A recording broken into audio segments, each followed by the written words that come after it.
What's up, YouTube? It's Battlescar. Around 2 weeks ago or so, I made a video.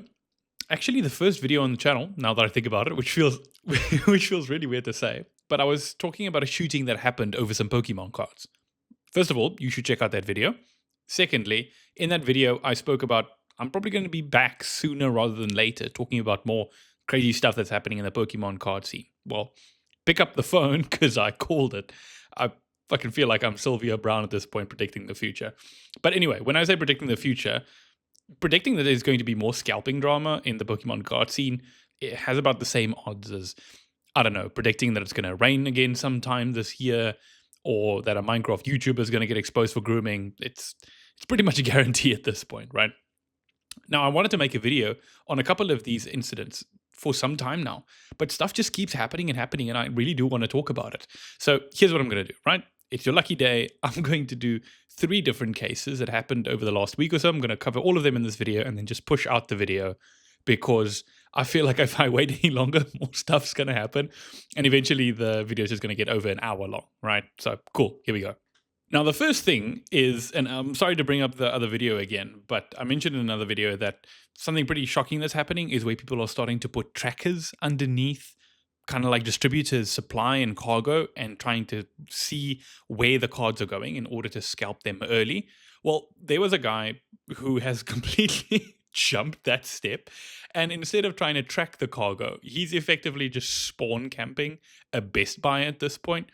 So a lot of scalpers will sit outside, they'll wait overnight so that the moment that the doors open and they know there's going to be a restock, they get first movers advantage and they buy the pack of cards. Well, where most people would want to, wake up next to their spouse or take their children to school, these scalpers will just be spending their entire night at the front entrance waiting for it to open.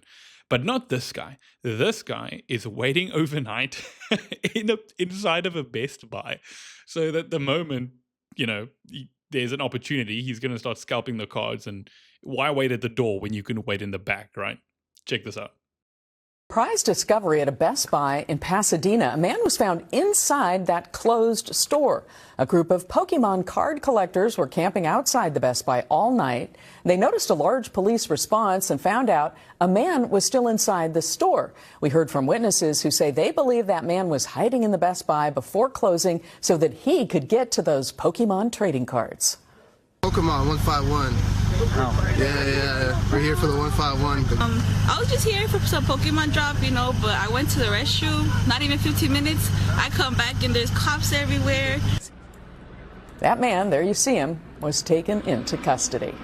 As I mentioned in the video, it seems that he stayed after closing, hoping that nobody was going to find him, playing some really lame version of hide and seek. But as is typical for these moron scalpers, he didn't think far enough, not realizing that they've got CCTV back there and that there probably shouldn't be someone at 1 a.m.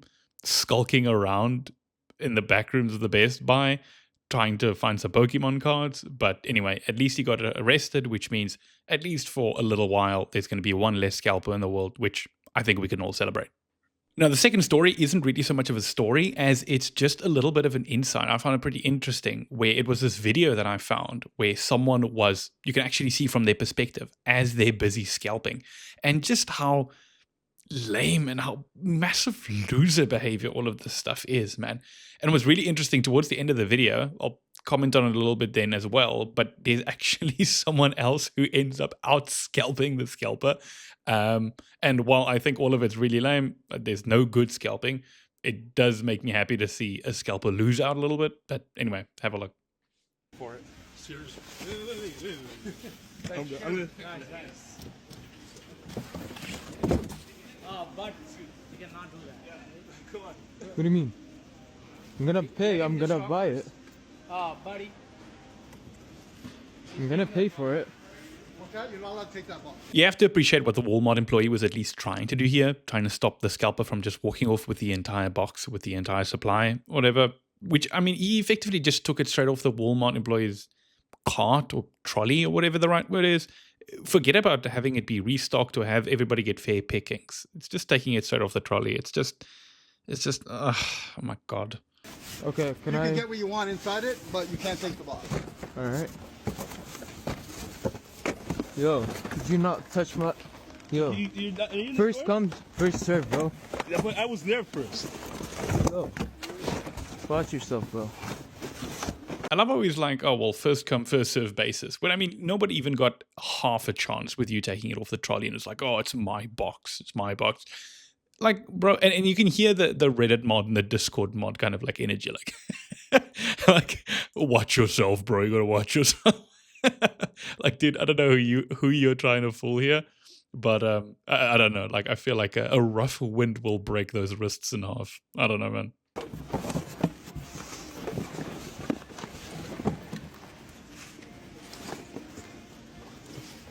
have to make the purchase. I did the purchase.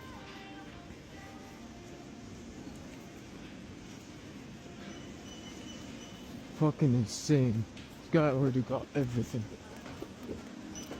Bro, you gon' No, you. Can I get some packs of One Piece? I only got 6 here, man. No way. Sorry. Can I get one ETB? No, I need them all. Bro, just one. 2, 4. This is a rare moment in nature. If this was a nature documentary, then sure, the scalper is a bit of a nuisance. He's a predator in his own right. But then this is the apex predator. This is the final boss. This is the real whale character. I don't know. It's just such loser shit, man. Like, look at this guy's trolley. There's just so much shit in here. He's not willing to share any of it. He's basically counting it all up, saying, oh, no, I need it all. I need it all. I don't know, man. It's just, God, it's so lame. This last story that I want to cover is a bit of a sad one. It's a fairly serious one in its own right. I think it was a matter of time before somebody was going to get killed over their Pokemon cards or because of some fight that just got too heated. Well, here we are. It's happened. It's real. This is it.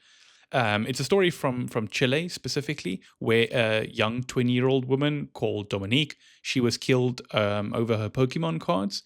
Even though her body was never discovered, there's a law in Chile where if there's sufficient evidence to suggest that a homicide occurred, and there's enough evidence to point towards the accurate suspects, then you can still go ahead with the arrest and with the trial, etc., which I think is a pretty big win in this circumstance. So there were two people, a man and a woman, who basically lured Dominique into, I think, some kind of Pokemon-related trading event, or talks about a trading event, and then she disappeared after that, with nobody ever hearing from her again. So these two, a man and a woman, were arrested with connection to the potential homicide, and they are now in kind of like preliminary detention while the investigation is going on. Very good evening. Sure. Yesterday, the possible murderers of a 20-year-old woman were arrested. We are talking about Dominic Camilla Olortig, a young woman who sells Pokemon cards in different stores in the metropolitan area. They apparently confessed K, but were arrested yesterday and placed under detention control for the rest of the day. Not many details were given because the whereabouts of this young woman have not yet been determined. Although the prosecution itself indicates that they also have everything they need to be able to confirm that this young woman is dead, they have not yet been able to find her body. As I understand it, there's actually quite a lot of evidence to suggest that these two people were responsible for Dominique's disappearance and potential homicide. So first of all, there's a lot of surveillance footage of them leaving or entering Dominique's apartment, but then only them leaving with bags and backpacks, and then afterwards buying garbage bags and duct tape. They also had a lot of phone activity and geolocation data. There's some biological evidence that they were able to gather. And then pretty obviously after the fact is that after Dominique disappeared, these two then were selling valuable Pokemon cards on social media that was confirmed to have belonged to her.